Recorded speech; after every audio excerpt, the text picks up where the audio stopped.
Soft robots and biomedical implants that reconfigure themselves upon demand are closer to reality with a new way to print shape-shifting materials.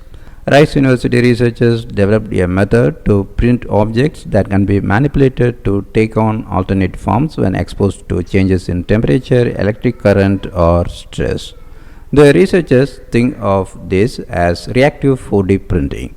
Their work appears in the American Chemical Society journal ACS Applied Materials and Interfaces. They first reported their ability to make morphing structures in a mold in 2018. But using the same chemistry for 3D printing limited structures to shapes that sat in the same plane. That meant no bumps or other complex curvatures could be programmed as the alternate shape. Overcoming that limitation to decouple the printing process from shaping is a significant step toward more useful materials. These materials, once fabricated, will change shape autonomously. A reactive 3D printing method is developed that decouples printing and shape programming steps, enabling a broad range of complex architectures and virtually any arbitrary shape changes.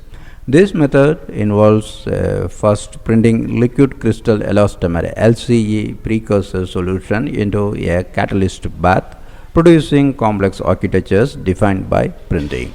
Shape changes are then programmed through mechanical deformation and UV irradiation.